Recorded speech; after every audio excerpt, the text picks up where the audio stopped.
Assalamualaikum warahmatullahi wabarakatuh. Salam, Om Swastiastu, Namo Buddhaya, dan salam kebajikan. Jumpa kembali dengan saya, Mbah Budi Yunus AE, di channel YouTube Pasukan Keramat. Pemirsa, kali ini saya akan membahas apa itu olah sukmo dan batin, sekaligus mengupas lebih dalam tentang ilmu kejawen. Untuk itu, silakan disimak baik-baik. Dalam kebatinan Jawa, istilah roh sedulur papat kalimo pancer selalu disebutkan, karena pengertian itu melandasi kekuatan sukma manusia yang bila diyakini dan diolah lebih mendalam akan memunculkan suatu kegoiban dan kekuatan goib yang berasal dari diri manusia sendiri. Kegoiban sukma manusia yang diolah melalui ketekunan, kepercayaan, penyelarasan hidup, dan pemujaan kepada Allah SWT, termasuk ucapan yang dilandasi kekuatan dan keyakinan batin akan terjadi. Maka itu akan benar-benar terjadi saking kersaning Allah. Orang yang sudah sedemikian itu sering disebut ucapannya mandi atau manjur atau itu geni. Sebenarnya sudah disadari bahwa pengetahuan tentang sedulur papat kalimo pancer yang biasanya terkait dengan konsep kebatinan tentang manunggaling kawula Gusti, tentang sangkan paraning dumadi, tentang sukmo sejati, ya, guru sejati, dan seterusnya, sebenarnya adalah puncak-puncak dari keilmuan, kebatinan, dan spiritual Jawa jauh sebelum datangnya agama Islam di Pulau Jawa. Konsep-konsep tersebut adalah terminologi asli kejawen dan hasil pencapaian kebatinan serta spiritual tokoh-tokoh kejawen zaman dahulu kala, yang kemudian diajarkan kepada para pengikutnya dan kemudian berkembang menjadi ajaran keilmuan kebatinan Jawa atau menjadi aliran kepercayaan kerohanian kejawen.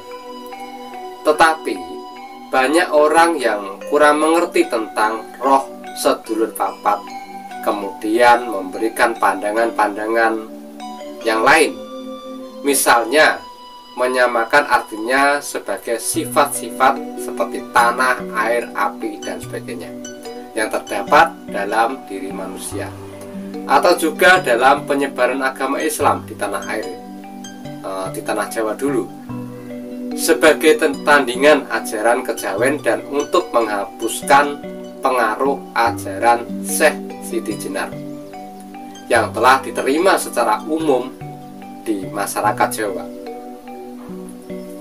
Roh sedulur papat sering disamakan sebagai 4 jenis nafsu manusia, ataupun disamakan dengan malaikat-malaikat pendamping manusia yang difungsikan juga untuk keperluan penyebaran agama Islam.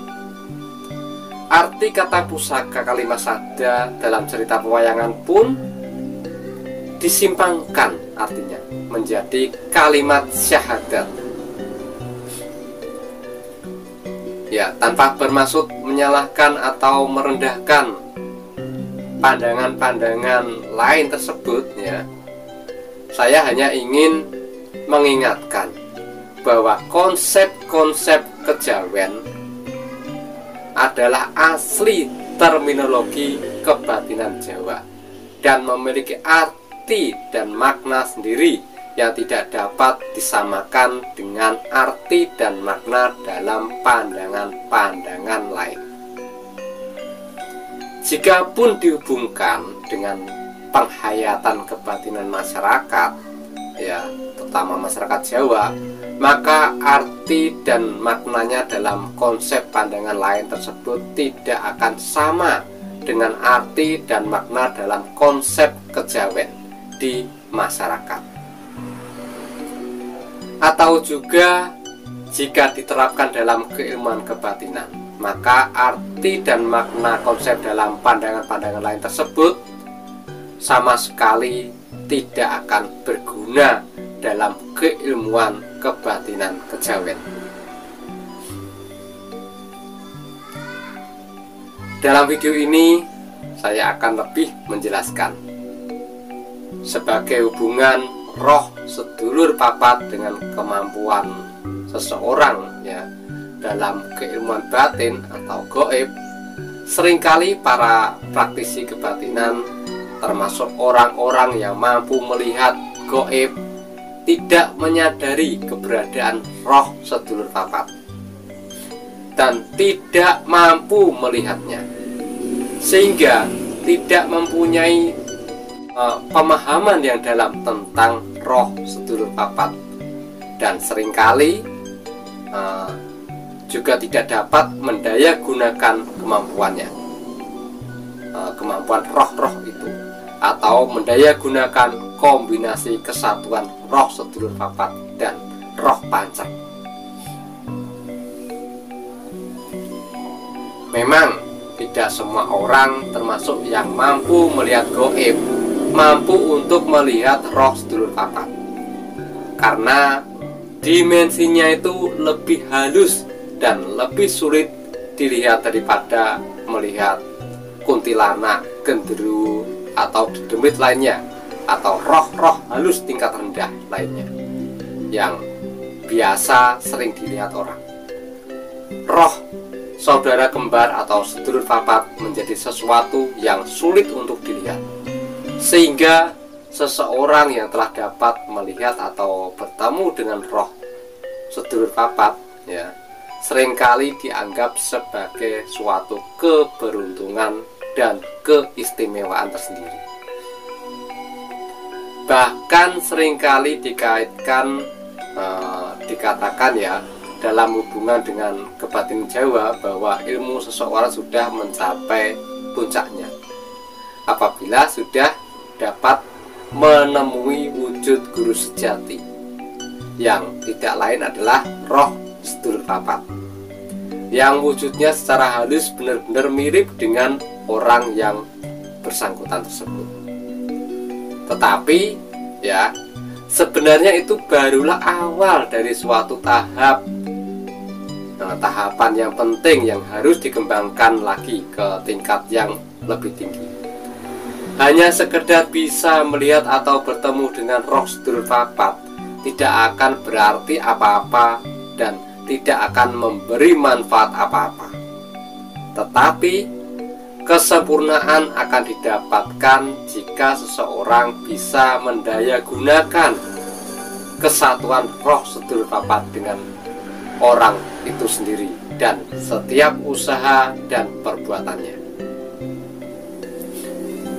Pendayagunaan roh sedulur papat sebagai guru sejati dapat dilakukan dengan memperhatikan semua pemberitahuan dari mereka yang berupa rasa dan firasat, ide dan ilham, penglihatan gaib dan jawaban dari berbagai pertanyaan dan permasalahan, atau menjadikannya sebagai satu kekuatan sukma yang mendasari perbuatan-perbuatan atau pada tingkatan yang lebih tinggi, dan mendayagunakan sebagai suatu pribadi yang bisa diajak berpikir dan berkomunikasi, seolah-olah mereka adalah sosok-sosok roh lain yang berdiri sendiri-sendiri.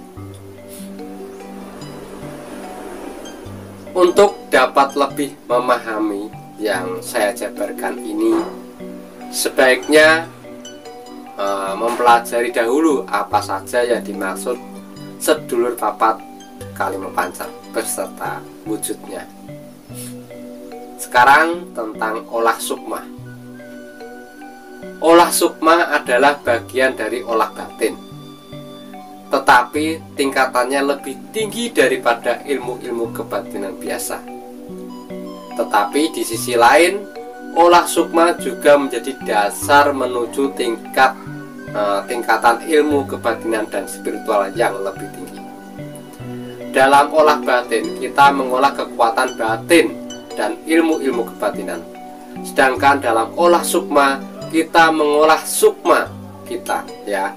Cakra tubuh yang bekerja adalah cakra yang berada di leher, ya, sampai di dahi dan sampai di ubun-ubun. Dalam olah batin kita mengolah kemampuan batin, yaitu kekuatan dan kepekaan atau ketajaman batin kita, kesatuan kesadaran pancer, ya, dan sedulur papat yang menyatu di dalam tubuh kita, yang menjadi bagian dari kebatinan kita. Di dalamnya terdapat olah rasa dan sugesti, ya, firasat, olah kekuatan dan kepekaan kebatinan, dan pengolahan ilmu-ilmu kebatinan. Sedangkan dalam olah sukma kita mengolah kemampuan sukma, yaitu khusus mengolah kemampuan sukma tentang apa yang dapat dilakukan oleh sukma kita di dalam dan di luar tubuh kita, maksudnya di alam gaib. Kekuatan sukma yang didapat, ya, dari hasil olah batin dan spiritual akan menentukan sejauh mana kemampuan yang dapat dilakukan oleh sukma tersebut. Nah, untuk lebih mendalam pengetahuan tentang olah sukma, pada video selanjutnya, ya, akan saya kupas penjelasan terkait ilmu yang mendaya gunakan olah sukma. Maka dari itu, ya, tonton terus video saya agar tidak ketinggalan wawasan keilmuan yang saya sampaikan. Semoga video ini bermanfaat. Jika belum paham, simak video unggahan saya berulang-ulang sampai paham, ya. Sampai jumpa di video berikutnya. Terima kasih atas segala waktunya. Akhir kata, wassalamualaikum warahmatullahi wabarakatuh.